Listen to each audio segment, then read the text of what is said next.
Hello guys, welcome back. So here we have another question on communication systems from GATC 2021. A 4 kHz sinusoidal message signal having amplitude 4 volt is fed to a delta modulator operating at a sampling rate of 32 kHz.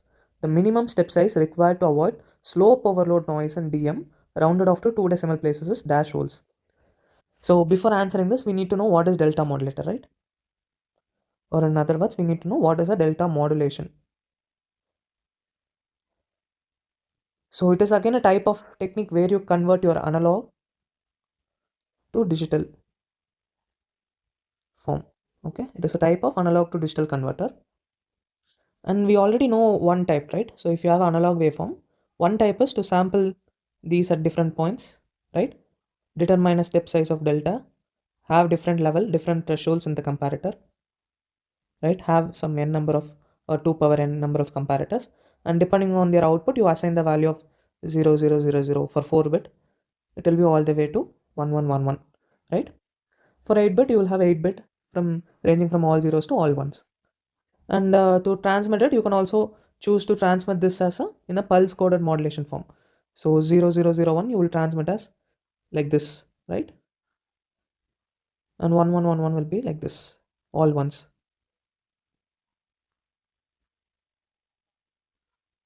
right? So this is a pulse coded modulation. So here it is delta modulation. So what does delta say? It is some difference. So let us go into the working. So now let's say you have the incoming signal S of t. So now what do you do is you take it. Let's say initially you start with some comparator, some comparison value 0, let's say. Okay, this is your comparator. And if it is higher than 0, you will have the value of 1 or 0, right? So you will get that value here. Now what do you do is you sample it at some sampling frequency. Okay, so you will get some output. So let me call it some d of k, right? So now what do? You take this output and you feed it into a accumulator kind of system.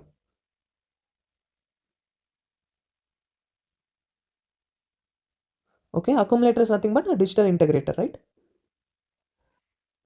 So if it is 1, this will increment the output voltage by some delta. If it is 0, it will decrease the output voltage by some delta. Okay, that is what this does. So this is kind of an accumulator. Okay, so then what do?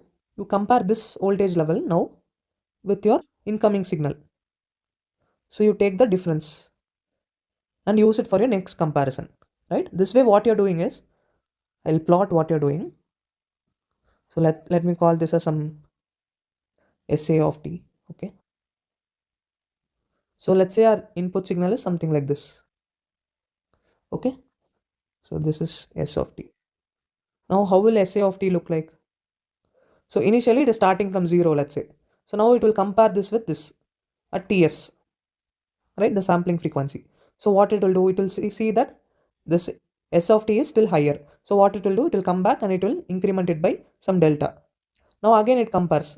It again sees that it is still the S of t is higher. So it will again increment by delta and so on. So this delta is always constant. So now it reaches. So now you can see that initially there is an error.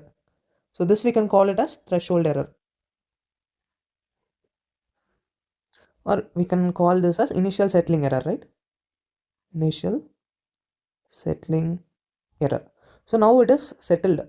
So now again what happens? Now it samples here and sees that it is lower. So what it will do, we'll get value of 0 and it will come down, right?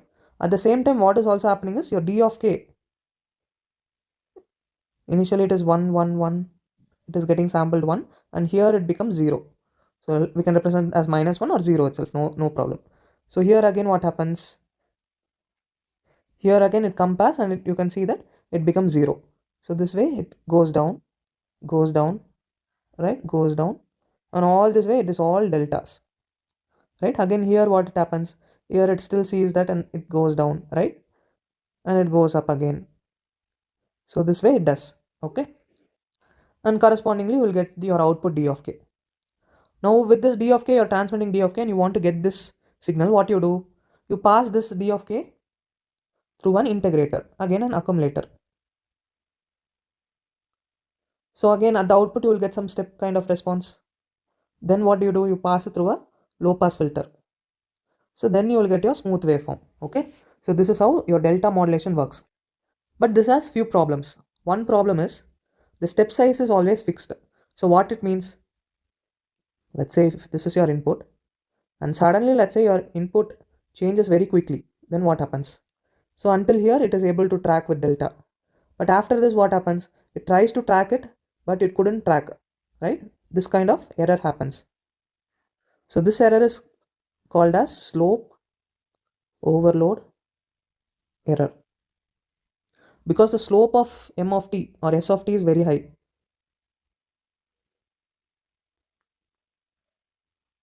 That our dm delta modulator is unable to track it. Okay, so what can be done to rectify this or correct this? One way to is to increase your delta. So then what happens here? If you see, your delta increases, here it remains constant, right? Or it can go up and come down, and here you can see your delta increases and it is almost able to track and your error reduces, right? But by increasing your delta, what other problem do you notice? If your s of t itself is changing very minutely, right? And if you see this has a very high delta, then almost it is something like this, right? And this, if you take and do an LPF, you will get a constant signal like this. So now it is unable to track smaller changes, right? So this is also another problem, and this is what is referred to as your threshold error, because the threshold itself is very high here, or in other words the variation in the threshold is very high, such that your signal itself gets lost in between the thresholds. So you cannot actually track the signal properly. So this is two things. And if you see, to avoid slope overload, we said delta anyway we can increase, right? So we need to consider the maximum slope of your s of t, and if you make sure that your slope of your dm is able to track that much, then it is fine. Okay, so then we need to know what is the slope of your dm. So you know that in ts time, one sampling time, it changes by delta. So what is your slope? It's nothing but delta by ts. So in terms of frequency, it is delta by delta into the sampling frequency. So this is your slope, and to ensure there is no slope overload error, to ensure no slope overloading,